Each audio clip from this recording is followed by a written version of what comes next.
इस कार्यक्रम के प्रायोजक है कृषि एवं किसान कल्याण मंत्रालय, भारत सरकार। स्वागत है आप सभी का 100.1 मेगाहर्ट्ज गोल्ड पर, आकाशवाणी का गोल्ड चैनल ये। और साथियों, कार्यक्रम किसान की बात शुरू हो चुका है, जिसमें आप सभी का बहुत बहुत स्वागत है।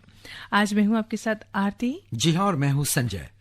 और साथियों, लेकर आए हैं आपके लिए आज किसान की बात, जिसमें आज वाकई एक ऐसे प्रोडक्ट की बात होने वाली, प्रोडक्ट की नहीं, एक ऐसे उत्पाद की बात होने वाली है जो हम पिछले काफी समय से जिसके बारे में आपको बताते आ रहे थे। उसके बारे में एक बहुत कहें कि एक श्रृंखला हमने चलाई थी अपने किसान की बात होने कार्यक्रम के तहत, ताकि आप लोग उसके प्रति जागरूक हो जाए। उसका रिस्पांस भी हमें काफी अच्छा मिला था।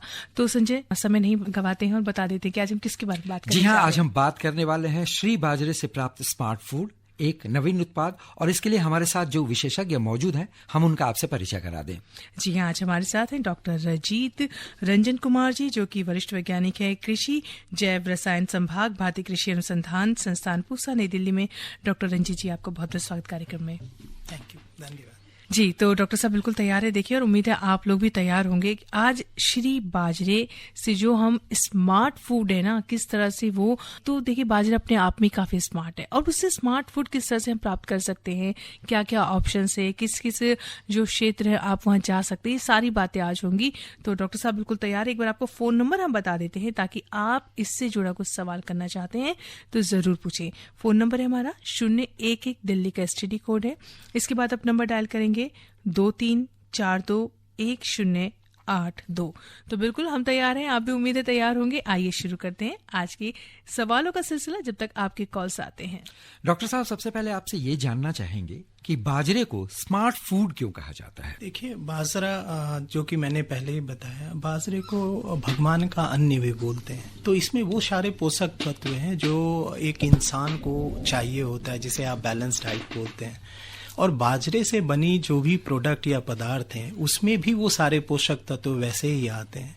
तो इसलिए बाजरे, चूंकि ये कंप्लीट फूड के तौर पे देखा जाता है, तो इससे जितने पदार्थ बनते हैं उनको हम स्मार्ट फूड बोलते हैं।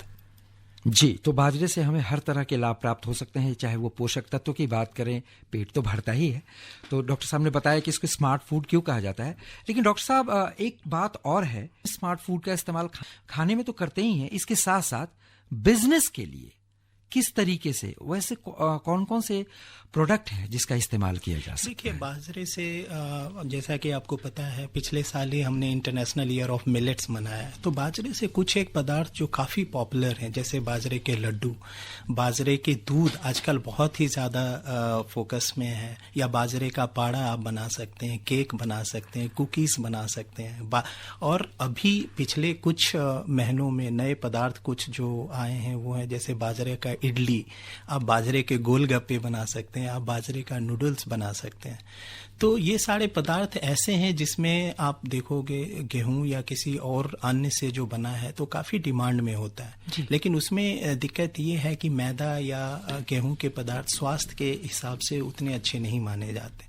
लेकिन अगर यही चीज़ बाजरे के आपको दिया जाए तो निश्चित है आप, क्योंकि यहाँ आपको पोषक तत्व मिल रहा है और आपके स्वास्थ्य, आपकी जो एक प्रतिरोधक क्षमता है उसको भी बढ़ाया जाए, और साथ में स्वाद भी जी। तो कोई भी आदमी खरीदना चाहेगा, और इसमें बिजनेस के काफी संभावनाएं हैं जो कि धीरे धीरे दिख रहा है। जी जी, डॉक्टर साहब, यही आपसे जानना चाहेंगे। आपने कहा काफी संभावनाएं, तो हमारे लिसनर्स बिल्कुल एक्साइटेड होंगे कि अगर हम संभावनाओं को तलाशें तो बाजार के अंदर ये बाजरे की कितना स्कोप हमारे किसान मित्र देख सकते हैं कि उनको इसकी खेती करनी चाहिए, और करनी चाहिए तो किस पैमाने तक करनी चाहिए, क्योंकि उनको लाभ वो बहुत जरूरी है उसका मिलना। तो कब वो करें, कैसे करें? देखिए, बाजरे की जहाँ तक बात करें तो बाजरा एक ऐसा फसल है जो कि खुद में इसे काफ़ी प्रतिरोधक क्षमता इसकी ज़्यादा होती है। इसमें को कम खाद चाहिए होता है, कम पानी चाहिए होता है। इसके लिए बहुत ज़्यादा स्पेसिफिक जो है चीज़ें करने की ज़रूरत नहीं होती है। जहाँ तक आपने बिजनेस की बात की तो बाजरे के कुछ एक पदार्थ, जैसे कि मैंने कहा बाजरा लड्डू, अगर आप मेरे से बिजनेस के टर्म्स में पूछेंगे तो बाजरे लड्डू से 10 किलो पे अनुमान 3,000 से 4,000 का फायदा होता है। जी जी। और ये जो औरतें गांव में सेल्फ हेल्प ग्रुप होता है ऑलरेडी वो कर रहे हैं, उनको ये फायदा हो रहा है। और बहुत सारे कृषि विज्ञान केंद्र और कृषि अनुसंधान संस्थान वो इसमें ट्रेनिंग भी देते हैं और लोगों को उत्साहित भी करते हैं कि आप बाजरे से पदार्थ बनाकर उसका बिजनेस करें। तो इसमें काफी फायदा है। बट जैसा कि मैंने बोला, इसकी शेल्फ लाइफ जिसे कि आप कहते हैं आटे को रखना, वो एक बहुत बड़ा प्रॉब्लम था। बट अब बहुत सारे ऐसे टेक्नोलॉजीज डेवलप किए गए हैं जिससे आप 3 महीने से 6 महीने तक इसके आटे या इसके आटे से बने पदार्थ को रख सकते हो। जी। तो अब जब से ये टेक्नोलॉजी डेवलप हुई है तो अब बहुत सारे पदार्थ, भिन्न भिन्न पदार्थ मार्केट में आ रहे हैं और ये फायदे में ये गेहूं या अन्य चावल या अन्य अन्न से कम नहीं है। डॉक्टर साहब, एक कॉलर लग रहा है लाइन पे जुड़े हुए हैं, आइए बात करने की कोशिश करते हैं, क्या कहना चाहते हैं वो। हेलो जी नमस्कार। जी नमस्कार सर, कहाँ से बोल रहे हैं आप? मैं लखनऊ से राजा बात कर रहा हूँ। जी राजा जी, पूछिए अपना प्रश्न। जैसे खास करके मैं ये जानना चाहूंगा, जो बाजरे के फ्रूट बनते हैं, मुझे डॉक्टर साहब से ये पूछना है कि जो हमारे बच्चे होते हैं क्या वो इसको पसंद करेंगे, और बच्चों को क्या क्या इनको फायदे हो सकता है, इनको ये इस बाजरे के लिए क्या क्या बना के दिया जाए। क्या बाजरे से बने पदार्थों को बच्चे पसंद करेंगे और उनके सेहत के दृष्टिकोण से ये कितना लाभप्रद है? बहुत अच्छा सवाल आपने पूछा है। कुछ देर पहले मैंने बताया था कि अब ये संभव हो चुका है कि बाजरे से आप नूडल्स बना सकते हैं, आप दलिया बना सकते हैं, आप दूध बना सकते हैं और स्वाद जो है इतना अच्छा होता है।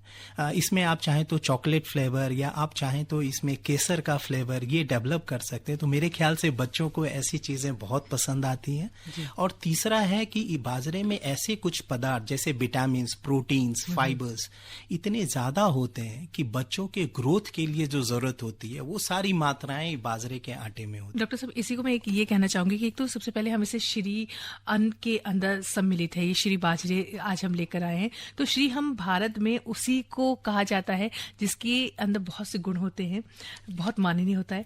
तो श्री बाजरा भी यानी कि गुणों से भरपूर है, साथ में इसको सुपर फूड भी कहा जाता है। तो सुपर है फूडों के अंदर कि इसके अंदर बहुत सारी जो मल्टी चीजें हैं, जैसे कि आप बता ही रहे है ही। फिलहाल एक कॉलर जुड़े हैं, उनसे बात कर लेते हैं, क्या पूछना चाह रहे हैं वो। हेलो नमस्कार जी। जी नमस्कार सर, स्वागत है कार्यक्रम में आपका। मैं मोदी नगर क्षेत्र से बोल रहा हूँ, राजेंद्र जाटव। जी राजेंद्र जी, पूछिए प्रश्न। पहले तो मेरा पूरी टीम को नमस्कार। नमस्कार।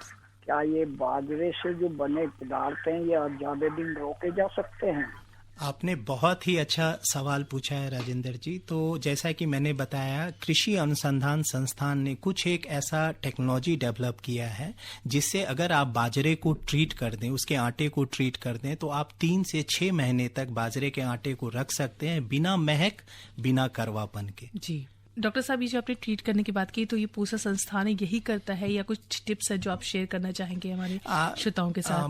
मैं ये बता दूं, इसे हम हाइड्रोथर्मल नियर इंफ्रारेड ट्रीटमेंट बोलते हैं। तो इसमें हम क्या करते हैं कि ये तो मैं वैज्ञानिक भाषा में बोल रहा हूँ, बट गांव की भाषा में इसमें एक स्टीमर होता है जिसको आप भाप यंत्र बोलते हैं, तो या प्रेशर कुकर आप यूज कर सकते हैं। इसमें आटे को 5 मिनट के लिए भाप हम देते हैं और फिर इसको क्विक सुखाते हैं इंफ्रारेड से। इंफ्रारेड के बल्ब्स मिलते हैं मार्केट में, आप अपने घर पे भी लगा के, जी हाँ, तो इसको सुखा के और फिर इस आटे को आप किसी भी डब्बे में पैक करके 3 महीने से 6 महीने तक रख सकते हैं। इसमें कोई महक नहीं आएगी। जी। तो ये एक बहुत बड़ी बात आज डॉक्टर साहब ने बताई कि किस तरह से आप जो शेल्फ लाइफ है उसकी बढ़ा सकते हैं बाजरे का, क्योंकि अक्सर यही समस्या बहुत सामने आती थी कि बाजरे का आटा लो या श्री अन्न के जो भी प्रोडक्ट्स हैं उनको रखना एक काफी चैलेंज हो जाता था और वो जल्दी खराब हो जाता है। डॉक्टर साहब, एक चीज और है जो लोगों के मन में प्रश्न उठता है कि मौसम के साथ अगर बाजरे का कॉम्बिनेशन देखा जाए तो ये जो गर्मी है इस वक्त तपती गर्मी में, इसमें बाजरा नहीं खाना चाहिए, नुकसान कर जाएगा। तो इसके विषय में आप क्या कहना चाहेंगे? एक्चुअली ये एक प्रचलन टाइप की है। आपस में लोगों का ये कहना है कि चूंकि इसकी तासीर गर्म होती है, इसमें लिपिड वसा बहुत ज्यादा पाया जाता है, तो गर्मी में नहीं खाना चाहिए। हालांकि ये सच नहीं है। वैज्ञानिकों ने शोध किया है और उन्होंने ये प्रूव किया है कि ठंडी हो या गर्मी, आप किसी भी मौसम में बाजरे का फायदा उठा सकते हैं। सिर्फ गर्मी में थोड़ा सा खान पान कम कर देना चाहिए, क्योंकि इसमें वसा 6% के आसपास पाई जाती है, जो ज्यादा होती है तो हमें थोड़ा फ्रीक्वेंसी कम कर देना, लेकिन आप सालों भर इसका फायदा उठा सकते हैं। जैसे आप ठंडी में खाते हैं वैसे गर्मी में खा सकते डॉक्टर साहब क्या कुछ ऐसा कॉम्बिनेशन भी हो सकता है जिससे इसका थोड़ा जो गर्म असर है वो कम हो जाए? जैसे हमने ये खाया, बाजरे का कुछ रोटी कुछ खाई, साथ में मट्ठा पी लिया, ऐसा हो सकता है क्या? नहीं, लोग आप देखेंगे हमारे पूर्वज पहले से ही इन सब चीजों को जानते थे, और आप देखेंगे जब भी कोई बाजरा खाता है तो एक कॉम्बिनेशन जरूर होता है कि छाछ या मट्ठा या दूध या दही या कुछ न कुछ उसके साथ होता है, क्योंकि उन्हें पता है कि इसकी तासीर गर्म है तो साथ में ठंडा कोई चीज जो है होनी चाहिए। तो ये कर सकते हैं, ये खा लेनी चाहिए, तो थोड़ा कहीं ना कहीं बैलेंस थोड़ा कर सकता है।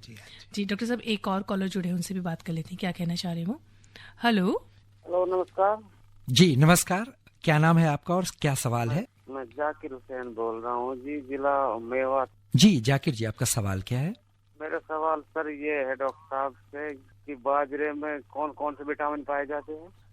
बाजरे में जितने भी विटामिन बी कॉम्प्लेक्स है, vitamin B1, B2, B4, vitamin D, vitamin B12, ये सारे इसमें विटामिन की भरपूर मात्रा होती है सर। और विटामिन के अलावा इसमें 12% के आसपास प्रोटीन होता है, 3% के आसपास फाइबर होता है, और सबसे बड़ी बात इसमें रेजिस्टेंट स्टार्च, जो कि आजकल आपको पता होगा मधुमेह रोगियों के लिए एक रेकमेंडेड होता है, तो इसमें 1.5% के आसपास जो है रेजिस्टेंट स्टार्च होता है, जो कि सारे अन्न में ज्यादा माना जाता है। जी सर, और एक चीज ये भी कही जाती है कि इसको जो वेट कम करना चाहते हैं वो भी आराम से खा सकते हैं, ग्लूटेन क्योंकि प्रोडक्ट नहीं इसमें, क्योंकि इसमें ग्लूटेन नहीं।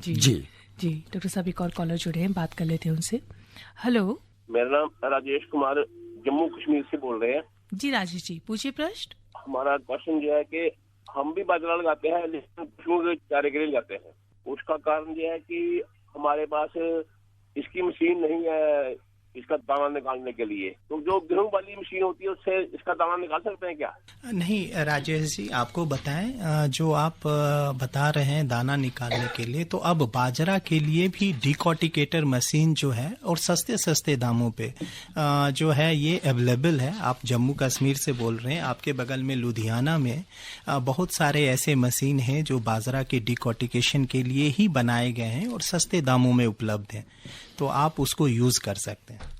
जी डॉक्टर साहब, हम अपने आम जीवन में दूध का इस्तेमाल तो करते हैं, लेकिन बाजरे के दूध की बात बहुत ज्यादा हो रही है, तो क्या ये किस तरीके से हमारे लिए फायदेमंद है और ये कितना स्वादिष्ट है और सेहत के दृष्टिकोण से ये कैसे हमें फायदा पहुंचाता है? देखिए, बाजरे की कहने के लिए तो हम बाजरे की दूध बोलते हैं, बट इसमें ये होता है कि बाजरे को भिगो के इसका छिलका निकाल कर और हम इसे फर्मेंट करते हैं रात भर जी, और फिर अगले दिन आप इसको जब निकालते हैं, निचोड़ते हैं, तो जो एक आपको तरल पदार्थ मिलता है वो दूध की तरह होता है और उसका काफी फायदा है। जो भी पोषक तत्व बाजरे में है वो सारा पोषक तत्व जो है निकल कर इस तरल पदार्थ में आ जाता है, जिसे हम बाजरे का दूध भी बोलते हैं जी। और कुछ लोग इस दूध से बाजरे की रबड़ी भी बनाते हैं, जो उतना ही स्वादिष्ट होता है जितना कि दूध की रबड़ी होती है जी। तो चूंकि इसमें पोषक तत्व काफी ज्यादा होते हैं, इसलिए ये बहुत ही ज्यादा डिमांड में आजकल है। साथियों, आज हम सुन रहे हैं श्री बाजरे से प्राप्त स्मार्ट फूड, एक नवीन उत्पाद से कितने उत्पाद बना सकते हैं, किस तरह से इन उत्पादों की बारे में पूरी जानकारी आप तक पहुंचाई जा रही है। आज हम इस बारे में बात करें, आप भी फोन कॉल करके डॉक्टर साहब से इसके बारे में बहुत कुछ जान सकते हैं। 011 दिल्ली का STD कोड, इसके बाद नंबर डायल करें 23421082। जी हाँ, और हमारे साथ जो विशेषज्ञ हैं वो हैं डॉक्टर रजीत रंजन कुमार, जो वरिष्ठ वैज्ञानिक हैं, पूसा नई दिल्ली। डॉक्टर साहब, पहले जो बाजरे की रोटी बनाना हमारे लिए बहुत मुश्किल होता था, लेकिन अब यह समस्या कुछ हद तक खत्म हो गई है।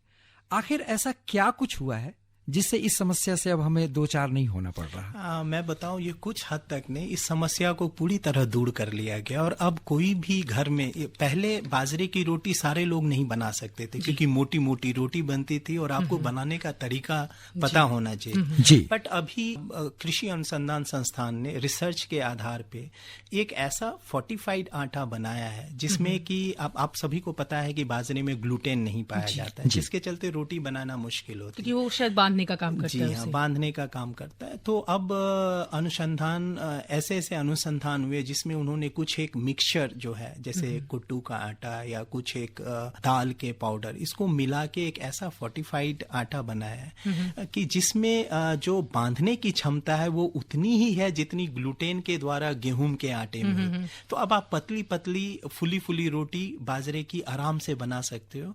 और यही नहीं, इसमें बाजरे के गुण तो होंगे ही, साथ में जो हमने मिलाया है जैसे कि कुट्टू का आटा या फिर जैसे छोले का आटा, तो इसकी भी खासियत आपको साथ में मिलेगी और पतली रोटी आप बेल सकते। डॉक्टर साहब, कुट्टू का आटा, इसको भी तो काफी थोड़ी मशक्कत करनी पड़ती है, इसकी रोटी बनाने में भी ये भी इजिली नहीं बनता है। लेकिन यहाँ हम थोड़ी मात्रा में इसको मिला रहे हैं, ना कि हम उसके रोटी बना रहे हैं। तो जब आप बाजरे में इसको मिलाते हैं तो कुट्टू में जो है क्षमता ऐसी होती है कि वो बाइंडिंग कैपेसिटी को बढ़ा देता है। तो इसलिए ये क्षमता या खासियत कहें, ये बाजरे के आटे में आ जाती है और आप भी पतली रोटियां बना सकते हैं। एक कॉलर हमारे साथ जुड़ रहे हैं, उनसे बात कर लेते हैं। जी नमस्कार, किसान की बात कार्यक्रम में आपका स्वागत है। कौन? जी, आपका सवाल क्या है?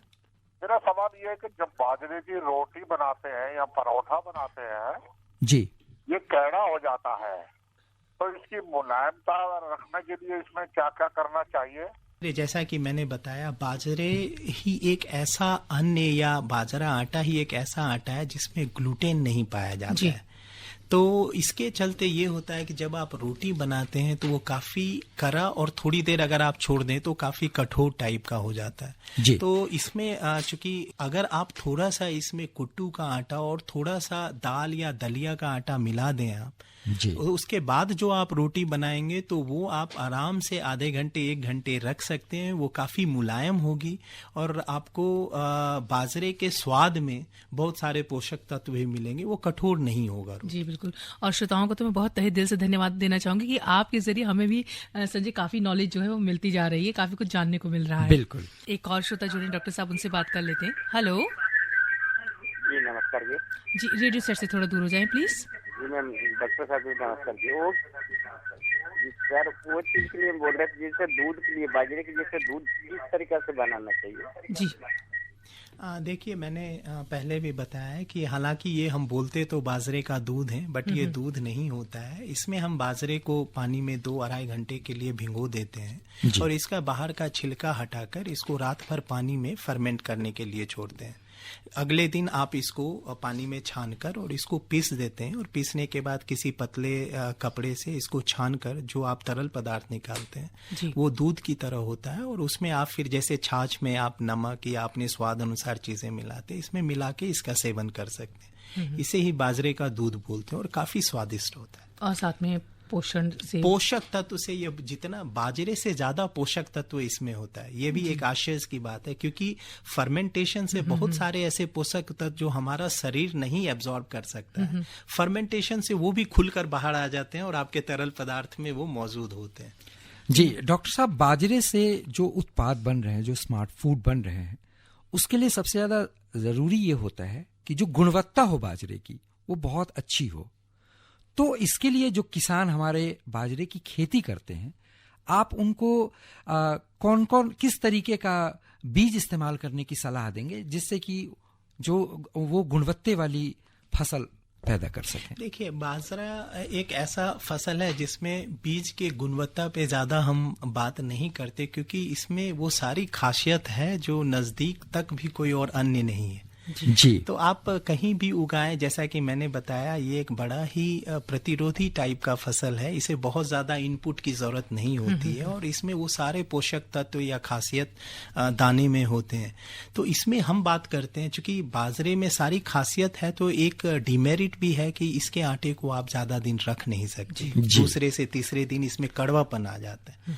तो यही इसकी एक मेजर प्रॉब्लम है। नहीं तो इसमें आप किसी भी कंडीशन में बाजरे को उगाएंगे, गुणवत्ता जो है वो बराबर उतनी ही रहती है, थोड़ी बहुत ऊपर नीचे होती है। जी। तो गुणवत्ता तो रहती है उतनी, साथ में पोषक तत्वों से भरपूर है। तो श्री बाजरे का जो आप अभी से मैं कहूंगी कि इसको ग्रहण करना शुरू कर दीजिए, अपनी थाली में रखना शुरू कर दीजिए। और मुझे उम्मीद है कि आप लोगों ने ऑलरेडी शुरू कर चुके हैं, क्योंकि हमने एक मुहिम सी चलाई थी इसके लिए और उससे काफी लोग जुड़े थे, काफी अच्छी हमें उसकी जो प्रतिक्रियाएं मिली थी। तो उम्मीद है वो चीज अभी तक बरकरार होगी। साथियों, कार्यक्रम किसान की बात में अब हम चाह रहे हैं कि आप तक एक जो लोकगीत है वो पहुंचाए। देवेंद्र सिंह की आवाज में ये खूबसूरत सा लोकगीत है, आइए सुनते हैं।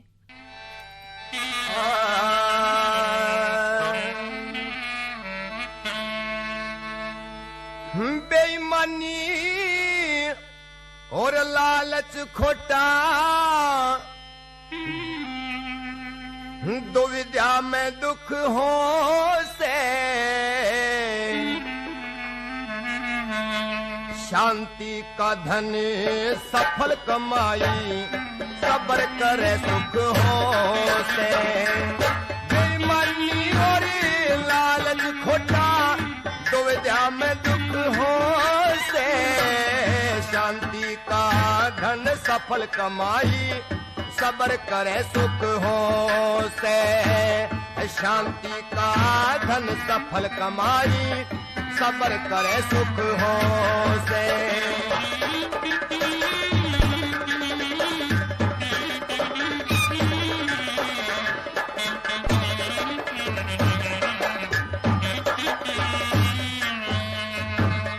सबका भरता पेट बखत पे, राम भरोसे परी जा।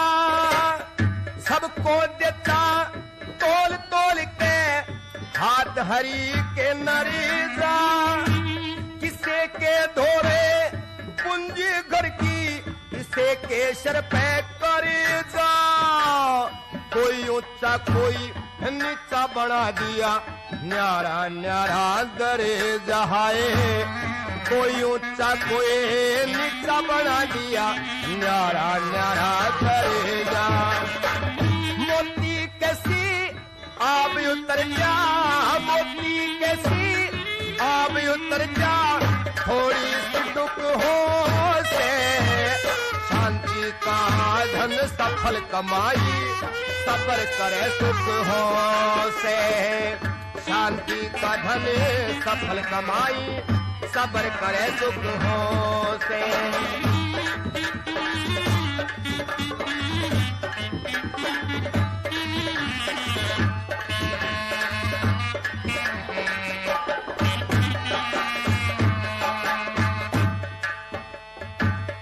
फुलवाड़ी मत फूल लिकड़ते, बागा में ते फली से।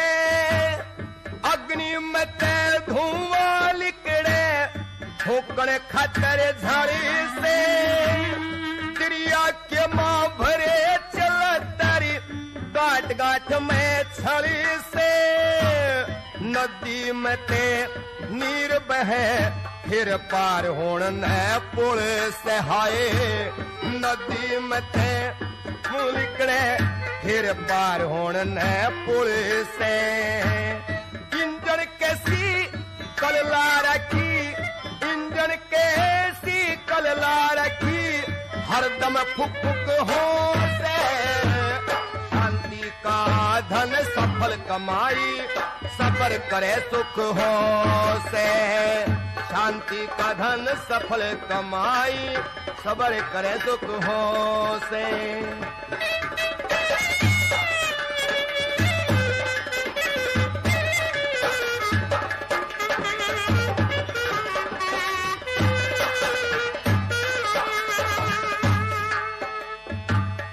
पंखे के माँ पवन बताई, धंधे के माँ धन से। हरकत के माँ बरकत कोन्या, धरती के माँ अन से। उसके ज्ञान लागना मुश्किल, जिसका डगमग मन से। बादल में ते कटे बिजली, नाभि के माँ घने से हाय। बादल में ते कटे बिजली, नाभि के माँ घने से। शेर शिकारी गहरा बन से, निरंकारी गहरा बन से बिरला सरमुख हो से शांति का धन सफल कमाई सफर करे सुख हो से। जी बिल्कुल, शांति से कमाना चाहिए। देखिए जो लालच है, बेईमानी है, ये तो इससे दूर रहना चाहिए, कोसों दूर रहना चाहिए। और जो कार्यक्रम चल रहा है किसान की बात, आज इसमें बात हो रही श्री बाजरे से प्राप्त स्मार्ट फूड की हो रही है कि किस तरह से जो नवीन उत्पाद है इसके जरिए बनाए जा सकते हैं और जो भी किस तरह से जो बाजरा है किस तरह से लोगों के दिलों पर छाता जा रहा है। डॉक्टर साहब, एक बात आपसे जानना चाहूंगी कि ग्रामीण स्तर पर अगर इसको देखें तो जो पहले व्यापार चलता था ग्रामीण लेवल पर बाजरे को लेकर, उसमें और अभी में क्या स्थिति आप देखते हैं? पहले एक्चुअली बाजरे की व्यापार की जो बात कर रहे हैं तो पहले व्यापार सिर्फ अनाजों का होता था। बाजरे के जो है बीज उसको बेचे या खरीदे जाते थे। बट अब जो है ग्रामीण लेवल पर भी आप देखें तो बहुत सारे सेल्फ हेल्प ग्रुप्स हैं जहां बहुत सारे जो है नवयुवक या बहुत सारे औरतें इन्वॉल्व हैं और वो बाजरे के एक से एक नए पदार्थ वो बना रही हैं और वहां से वो बेच रही हैं। और अगर आप देखें, जैसे मैं उदाहरण दूं बाजरे की लड्डू, तो आप देखेंगे बहुत सारे ऐसे सेल्फ हेल्प ग्रुप हैं जो बाजरे की लड्डू बनाकर बेच रहे हैं और इसमें अगर 10 किलो पे आप देखें तो 4 से 5 हजार रुपया फायदा है। जी, तो इस टाइप के बहुत सारे पदार्थ हैं जो धीरे धीरे गांव में जो बन रहे हैं और शहर की ओर बाजरा बाजार की ओर जा रहा है। जी डॉक्टर साहब, समय तो कम है लेकिन फिर भी श्रोताओं की जो क्वेरी होती है वो लेना बहुत जरूरी हो जाता है। क्या पूछना चाहते हैं हमारे श्रोता, पूछ लेते हैं। हेलो जी, नमस्कार मैम। मेरी भी एक क्वेरी है, मैं ये पूछना चाहती हूँ, बाजरे की जब हम खिचड़ी बनाते हैं तो उसका छिलका उतारने के लिए उसको कितने घंटे गलाना है और क्या टॉवल में डाल के पानी निकाल के रगड़ के निकालना है क्या छिलका? इसमें आप 2 से 3 घंटे पानी में रखकर, और इसमें जो आपने बहुत सही तरीका बोला, इसमें हम कपड़े के अंदर रखकर और उसको जो है आगे पीछे थोड़ा सा रगड़ते हैं तो उसमें ये जो छिलका है वो खुद निकल कर बाहर आ जाएगा और फिर आप इसको यूज कर सकते हैं खिचड़ी या और पदार्थ बनाने में। जी डॉक्टर साहब, एक चीज और है कि जब बाजरे के इतने सारे गुण है, इतना सुपर फूड है ये, फिर भी इतना लेट क्यों हो गया ये सबके घर घर में आने के लिए? क्या वजह है? बाजरे के आटे की शेल्फ लाइफ है। जैसा कि मैंने बताया कि बाजरे के आटा अगर आपने बना दिया तो 3 से 4 दिन में उसमें एक कड़वापन आ जाता है, एक महक आ जाती है। तो आपको अगर आज आपने बाजरे का आटा बनाया तो 1 से 2 दिन में ही आपको उसे खा लेना है। तो ये एक बहुत बड़ा लिमिटेशन है जो बाजरा के साथ सारी खूबियों के साथ ये चलता आया और लोगों ने बहुत ज्यादा इस पर ध्यान नहीं दिया। बट अब पिछले विगत सालों में बहुत सारे अनुसंधान हुए और हमने ऐसे टेक्नोलॉजी बना डाली है जिसमें कि आराम से आप 3 से 6 महीने तक आटे को रख सकते हैं। डॉक्टर साहब, अभी हमने बाजरे और उससे बने तमाम तरीके के स्मार्ट फूड के बारे में बात की, तो क्या अब हम इसको भविष्य के भोजन के रूप में देख सकते हैं? ये भविष्य के भोजन के रूप में हम देख रहे हैं और आने वाले दिनों में, जैसा कि मैंने बताया, अब अनुसंधान से ये साफ पता चल रहा है कि बाजरा सिर्फ हमें पोषक तत्व नहीं देता है, इवन हमारे प्रतिरोधक क्षमता को भी बढ़ाता है। हमारे शरीर को जितने पोषक तत्वों की जरूरत है, ये एक ऐसा अन्न है जिसमें वो सारे पोषक तत्व मौजूद है। तो ये स्मार्ट फूड या फूड फॉर फ्यूचर हम कह सकते हैं। जी जी, बहुत खूबसूरत बात भाई। स्मार्ट फूड देखिए, यूं ही नाम नहीं है, श्री बाजरा यूं ही नहीं कहा जा रहा है। इसका जो बहुत गहरा अर्थ है वो आपको इस पूरे कार्यक्रम में समझा ही गया है। इसके कितने फायदे हैं, क्या कुछ है, तो आप जरूर से अपने भोजन में, अपनी थाली में शामिल करें और साथ ही हमारे किसान मित्र बिजनेस के तौर पर इसको जरूर करें। डॉक्टर रंजीत रंजन कुमार जी, आपका बहुत बहुत धन्यवाद इतनी सारी जानकारी साझा करने के लिए। तो साथियों, फिलहाल के लिए मैं आरती और मैं संजय आपसे विदा लेते हैं। नमस्कार। इस कार्यक्रम के प्रायोजक थे कृषि एवं किसान कल्याण मंत्रालय, भारत सरकार।